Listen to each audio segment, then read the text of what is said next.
dear aspirants, welcome to Epitomius. So we are doing this UPSC PYQ analysis and we are doing the topic-wise PYQ analysis series. So today's topic would be the President, Vice President and the Governor from the Indian polity. So let us start with the first question. So if you see here, the first question is, consider the following statements.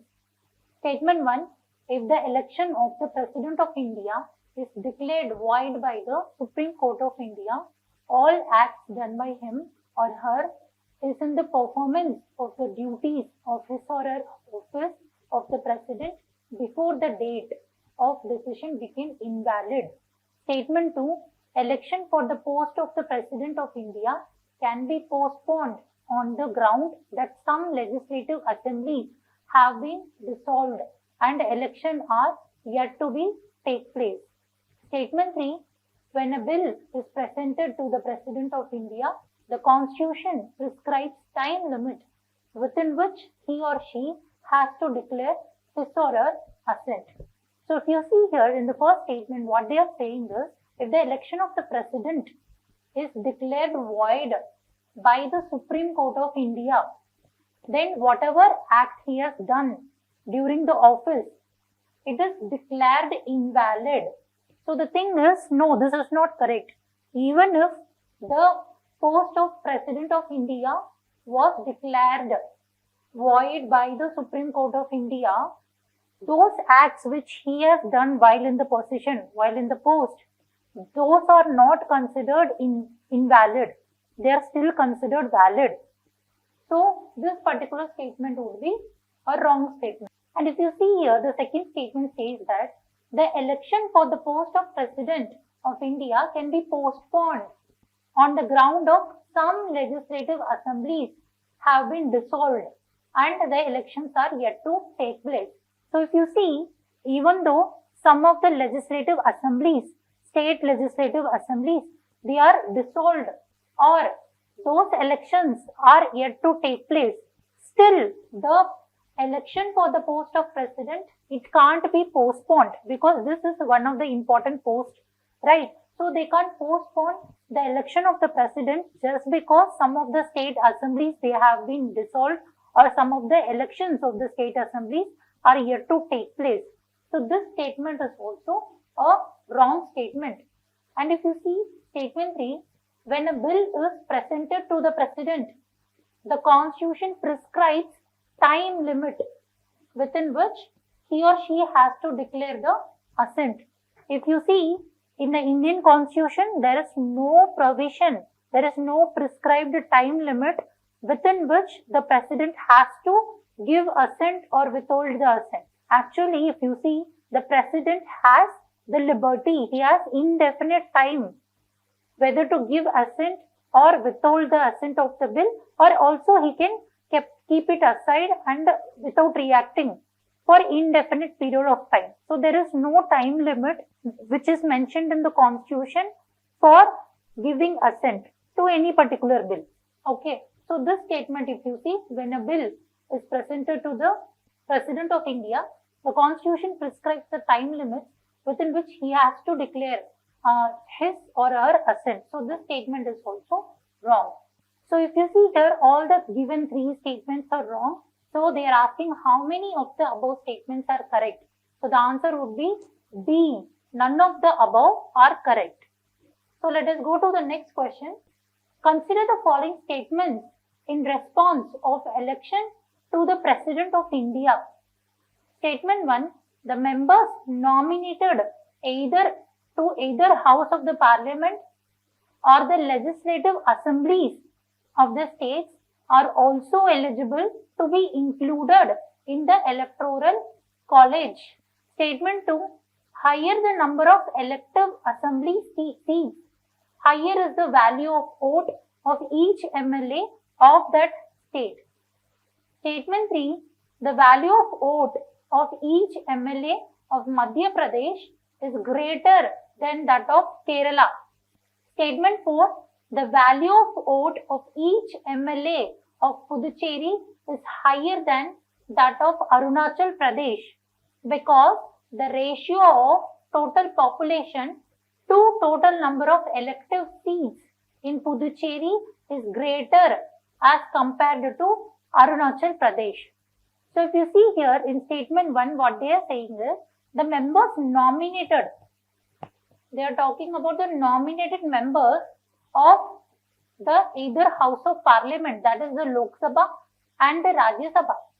And they are talking about the nominated members of legislative assemblies of the states. So if you see here in the electoral college for the election of the president, we have the inclusion of elected members of parliament and we have elected members of state legislative assembly. Apart from this, we also have the elected members of the legislative assemblies of the union territories, that is of Delhi and Puducherry. So they are talking only about the elected members in all these cases. So the electoral college does not contain the nominated members of either the parliament or the state legislative assembly. So this particular statement is a wrong statement. And if you see here in the second statement, they have given that higher the number of elective assembly seats, higher is the value of the vote of each MLA of that seat. If you see the formula, there is a formula to calculate the value of the vote of each MLA. So what is that formula? So the value of the vote of each MLA is equal to population of that particular state.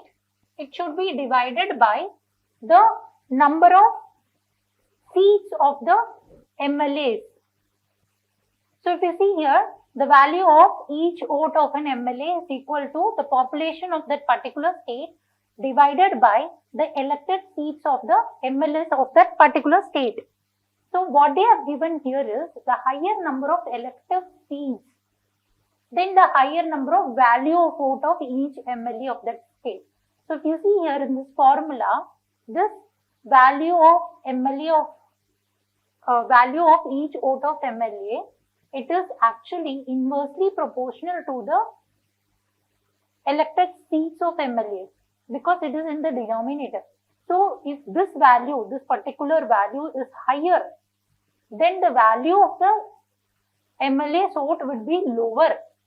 Let's say this particular value is lower, this particular value became higher. So they have kind of inversional proportional. But what they have given here is the higher the number of elected seats, the higher the number of value of MLA votes. No, this is not wrong. This is wrong. So this statement is wrong. And if you see the statement 3, that is the value of vote of each MLA of Madhya Pradesh is greater than that of Kerala. And if you see here again, the value of any particular state's MLA's vote can be calculated using this formula. That is, the population of that particular state should be divided by the elected seats of MLAs in that particular state. Even though Madhya Pradesh, it has more population than the Kerala. But when you divide the population by the elected seats of the MLA of Madhya Pradesh, the value will be lesser for Madhya Pradesh than the Kerala. So this statement is a wrong statement. And if you see statement 4, the value of vote of each MLA of Puducherry is higher than of Arunachal Pradesh because the ratio of total population to the total number of elective seats in Puducherry is greater as compared to Arunachal Pradesh. Yes, this is true. When you see, even though the population of Arunachal Pradesh is more than Puducherry, but what they are going to do? They are going to divide the population by the elected seats of the MLAs in that particular state. So when doing this, the ratio will become of Arunachal Pradesh, it would be lesser compared to the Puducherry. So this statement is the correct statement. So they are asking how many of the above statements are correct. So if you see here, only one of the statement is correct here. So the correct answer is A, only one. So here they have given the eligibility criteria.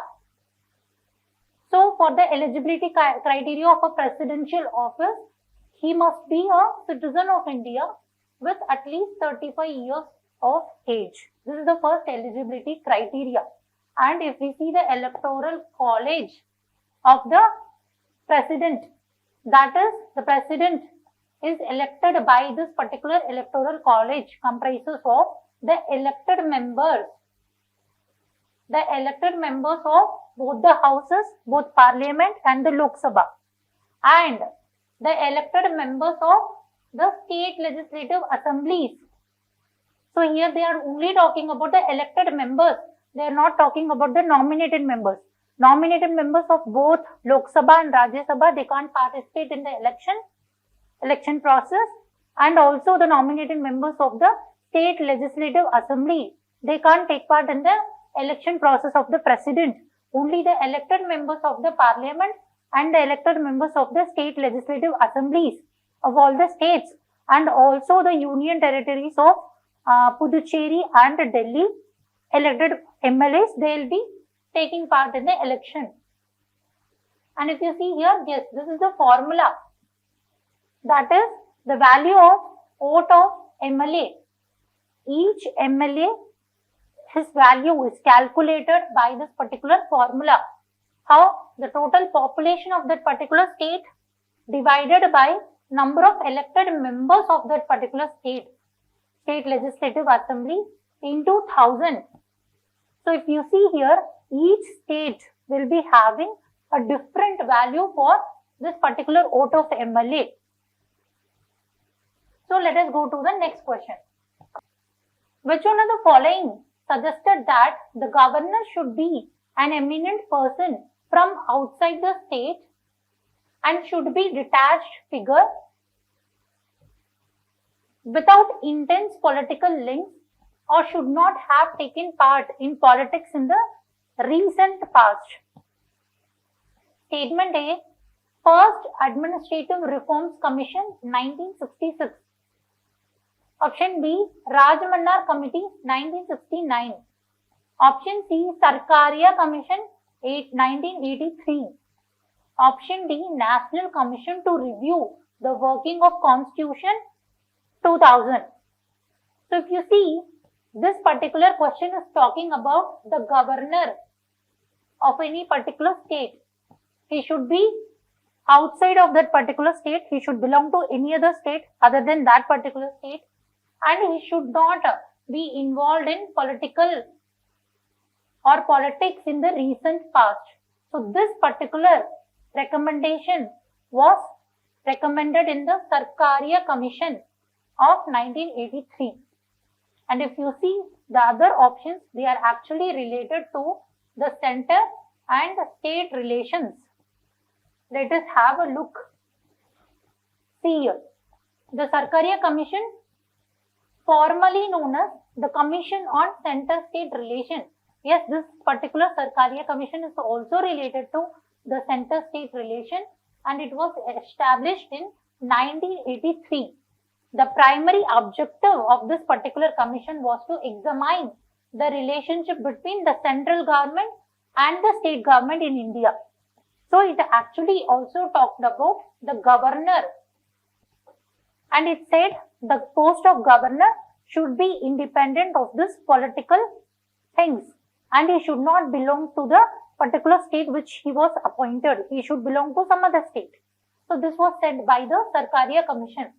And if you see the other options, they have given that the First Administrative Reforms Commission, this was constituted in 1966.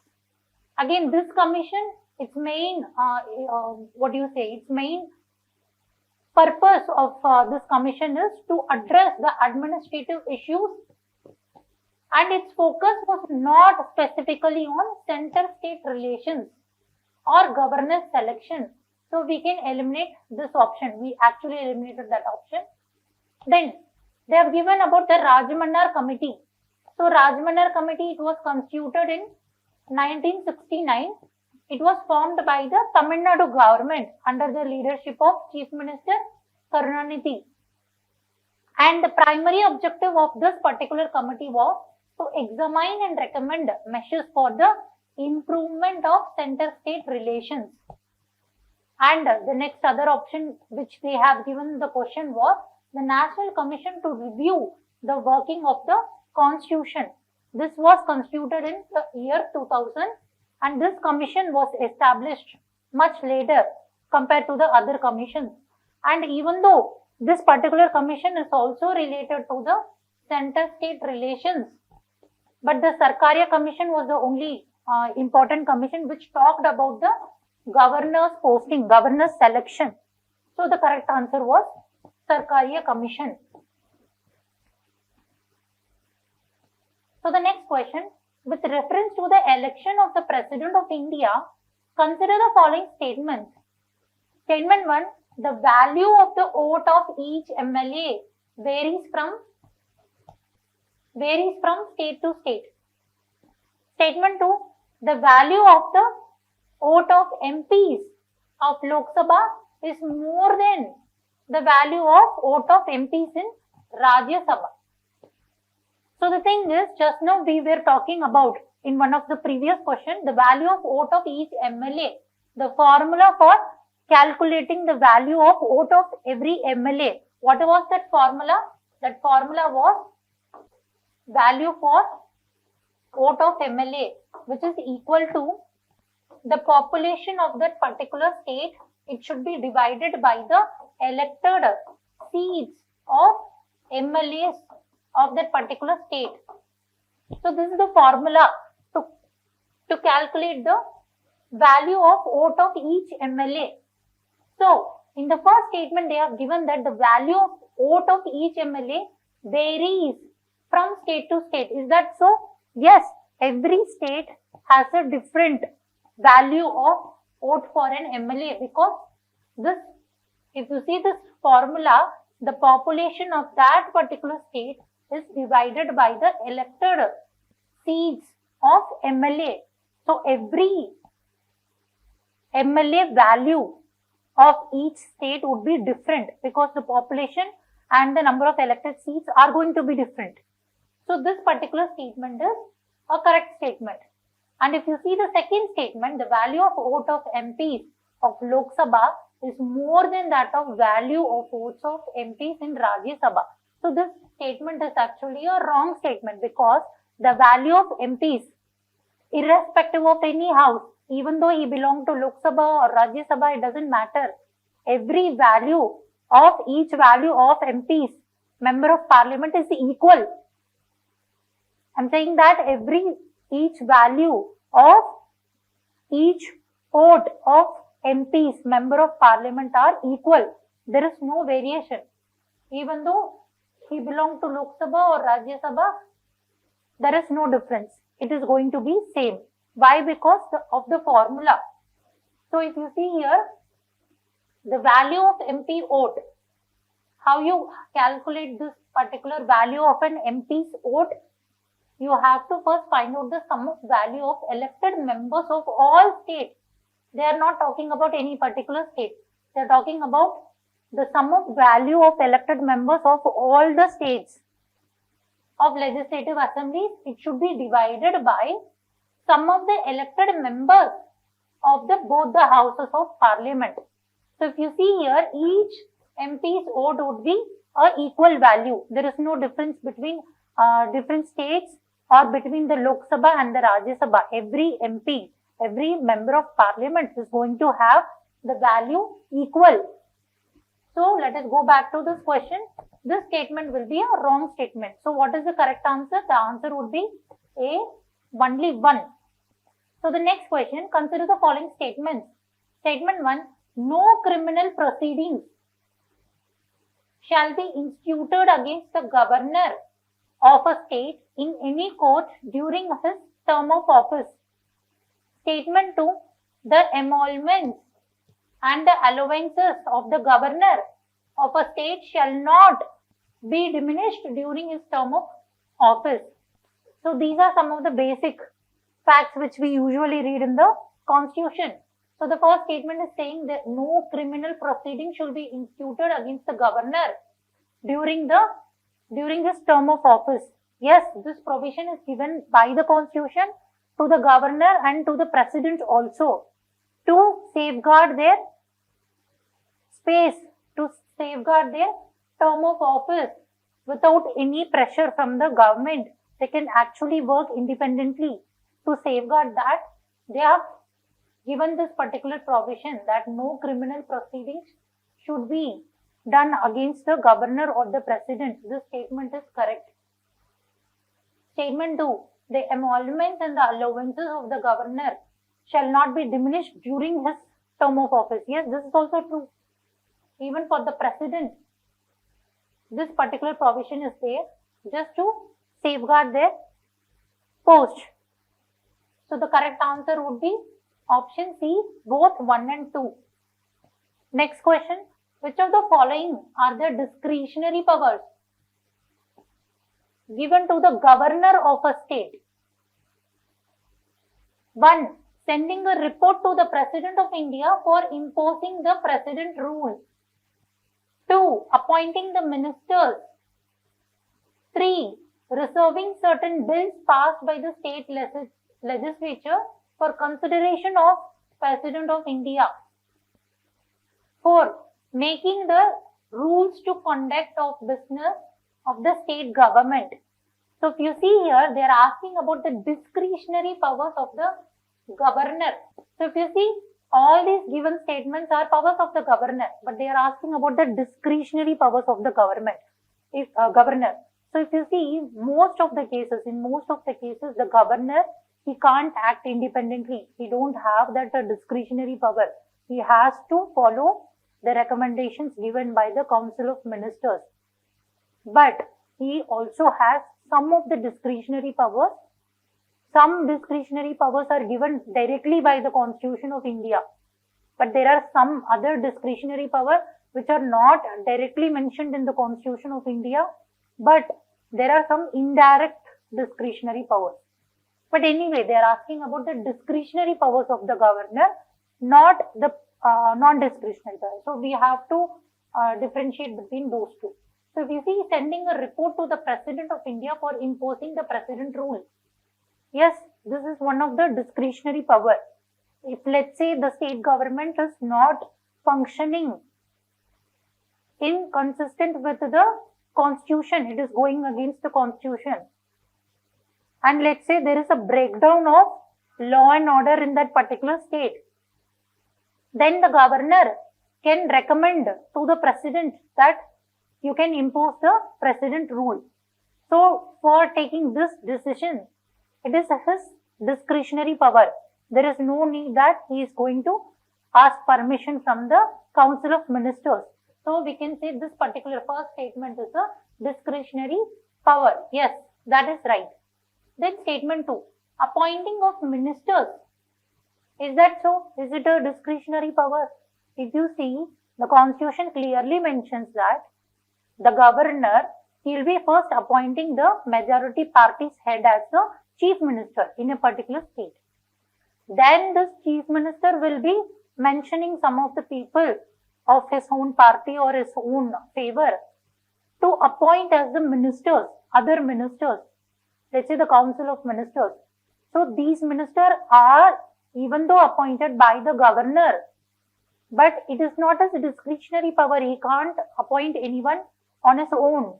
It is not as discretionary power. He must appoint those people who are recommended by the chief minister. So this is not a discretionary power of appointing ministers. Even though it's power of governor, it's not a discretionary power. And if you see this third statement, reserving certain bills passed by the state legislature for consideration of the President of India. Is it a discretionary power? Yes. There are some bills which the state government has passed, but let's say the governor has a doubt that this particular bill is non-constitutional, unconstitutional. So the governor can reserve this particular bill to the president for his consideration. So whenever the state legislature, they pass a bill, the governor has some of the options. One is he can give a assent to the bill. Then the bill will become a law. The second option is he can withhold the particular bill. Third is he can send it for reconsideration. And the fourth is he can send it to the president. He can reserve it for the president to have a look when that particular bill is unconstitutional. So this is his discretionary power. Yes, this is a discretionary power of the governor. There is no need that the Council of Ministers should advise the governor to take this particular decision. He can take this decision on his own. So this is there. Then fourth statement, making the rules to conduct the business of the state government. So if you see here, making rules for the conduct of government's business, this particular provision is actually related to the Council of Ministers, because they are going to take the decision and they are going to recommend it to the governor, and the governor must follow the instructions given by the Council of Ministers. He can't take decision on his own. So this is not a discretionary power. Even though yes, this power is there with the governor, but this is not a discretionary power. He has to act in the way the Council of Ministers are going to recommend. So if you see here, the discretionary power, what are the discretionary power? The one, sending report to president for the imposition of president rule. Then reserving certain bills of state legislature to the president of India. So these two are the only discretionary power given here. So what is the correct answer? 1 and 3, option B is the correct answer. So if you see here, as I already told, there are two types of discretion. One is the constitutional discretion, which are directly mentioned in the Constitution of India. But there are also other discretions which are not directly mentioned in the Constitution of India, but they are seen indirectly. Okay, so let us see in detail what are these discretional powers which the governor has. So first, the constitutional discretion provided for the governor. The first one is the reservation of will for the president's consideration. This is directly mentioned in Article 200 of the Constitution. We just now saw this provision. Then, recommend for the implementation of President's rule. Again, this is mentioned in Article 356 of the Constitution. The government can recommend for the President's rule. And this is mentioned in Article 356. And next, while performing his duties as the administrator of a neighboring union territory. So let's say there is a governor of any particular state. Sometimes what happens, he'll be given an additional charge of taking care of any nearby union territory as well. So in that case, you can't go and tell this council of he should follow the instructions given by the Council of Ministers of this state. As an administrator of another union territory, he can take decisions on his own. There is no necessity that this Council of Ministers of this particular state are going to say, take decision on our recommendation. No, that's not going to happen. So even though he is the governor of this particular state, the decisions regarding this particular state should be taken according to the Council of Ministers advice. But regarding another union territories decision, he can take the decisions by his discretion on his own. So this statement, this particular provision is also a constitutional discretion. Then, determining the amount payable to autonomous tribal district council as royalty from mineral exploration licenses by the governments of Assam, Meghalaya, Tripura and Mizoram. This is nothing but what? 6th schedule. So we have read this in the 6th schedule. It talks about the special administration of these tribal areas, especially in these 4 states. What are these states? Assam, Meghalaya, Tripura and Mizoram.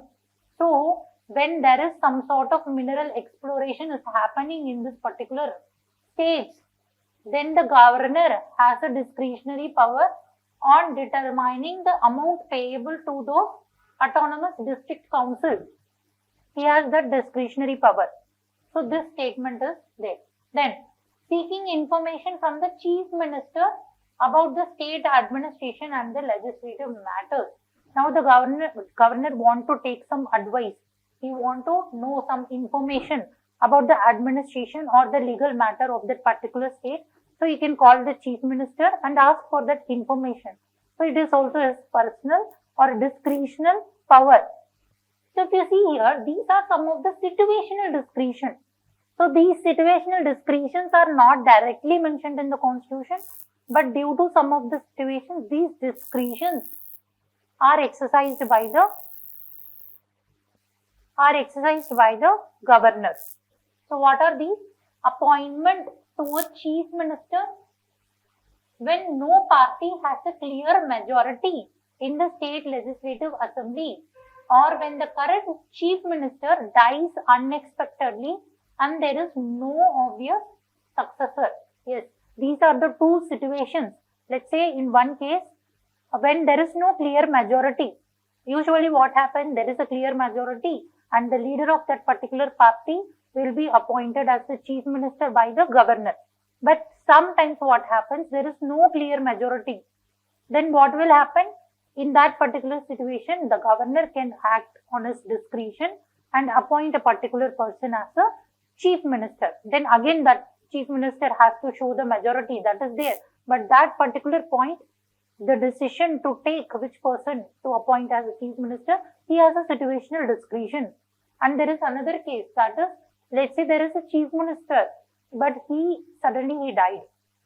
Then there is no obvious successor. Most of the cases, if there is a successor, this person is going to become the chief minister and the majority people are supporting those particular person, no issues. But there is a confusion who is going to be the next successor.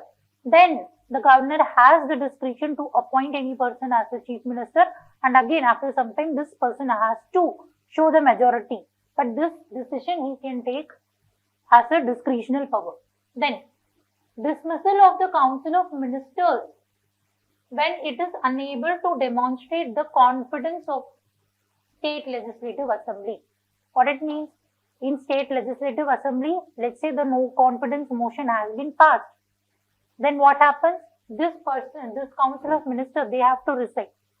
So this governor can dismiss the council of ministers when they are not able to show the confidence. When the no confidence motion has been passed, then the governor can dismiss the council of ministers. And the next thing is dismissal of state legislative assembly when the council of ministers lose their majority. Sometimes what happens, these council of ministers, they are not able to maintain the majority.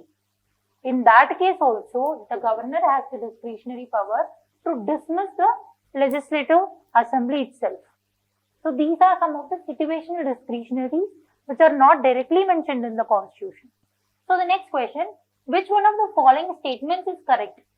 Option A, in India, the same person cannot be appointed as governor for two or more states at the same time.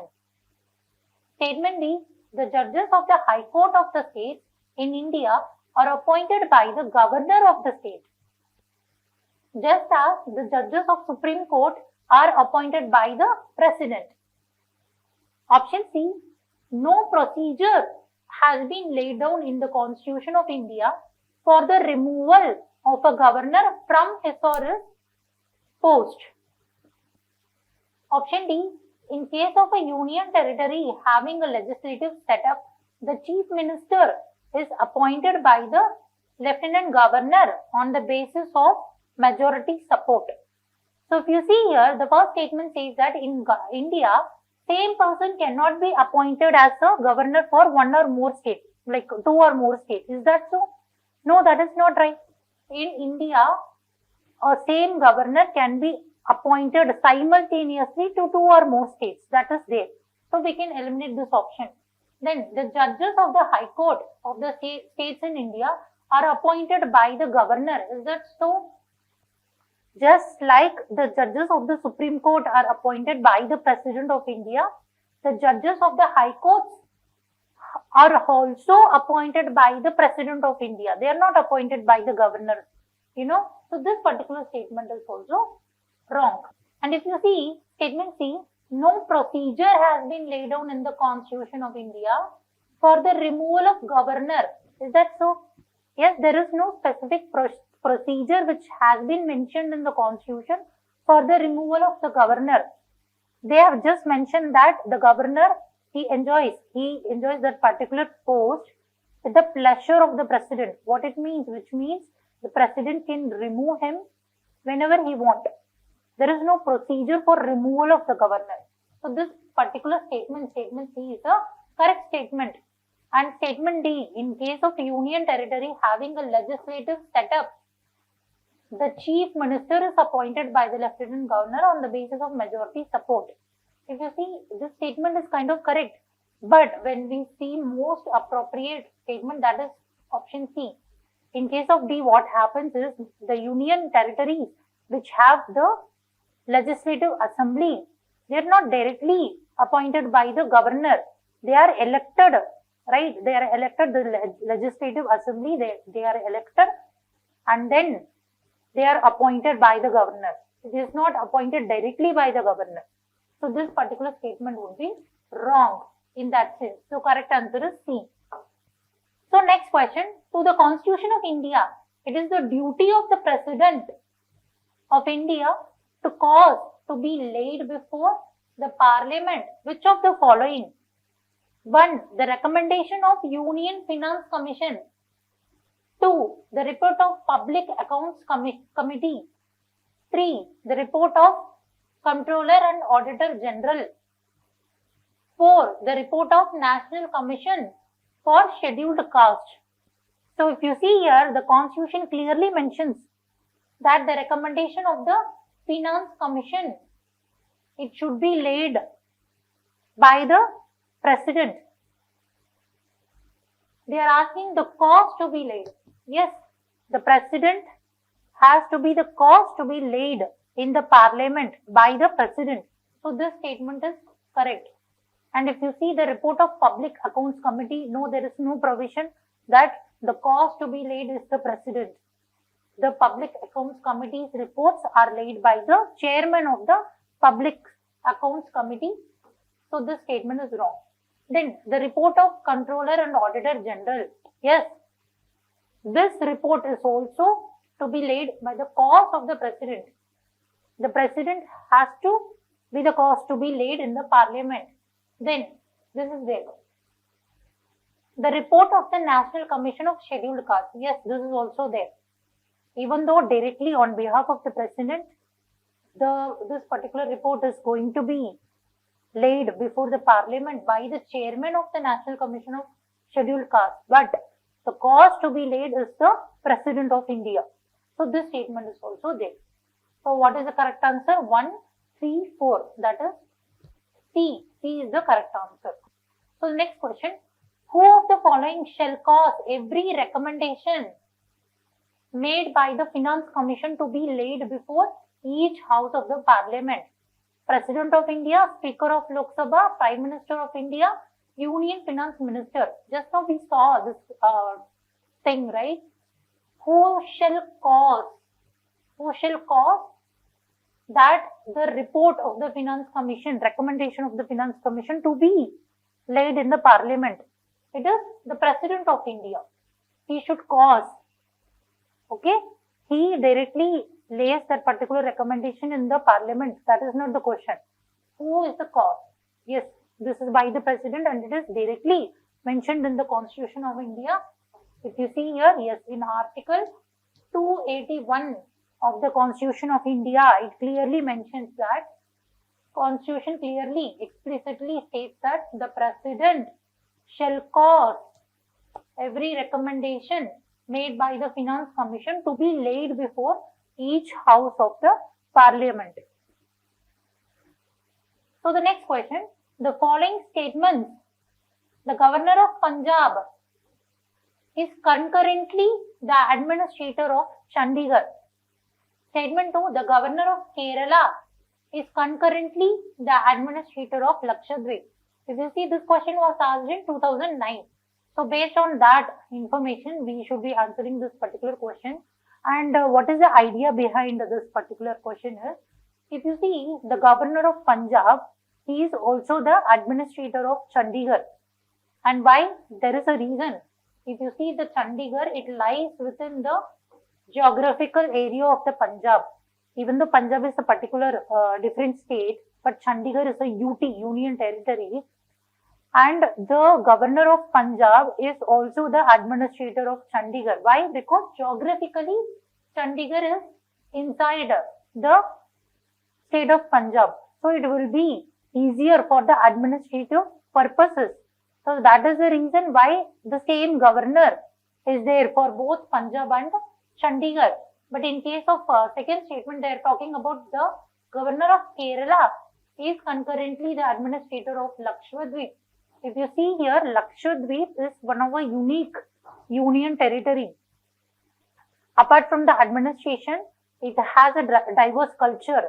Even the geographical, they are islands, right? So their geographical location and every part of it, everything is different from the mainland India. So it actually needs a separate administrator to administer those particular areas. So in this case, the governor of Lakshadweep, it is different from the governor of Kerala. They both have different governors. So this particular statement would be a wrong statement. So the correct answer is option A, only one. So that's all for today's class. Thank you, students. Let us see in the next class. We will be discussing about the same topic. We will be doing the part 2 of this particular topic, President, Vice President and Governor. Thank you.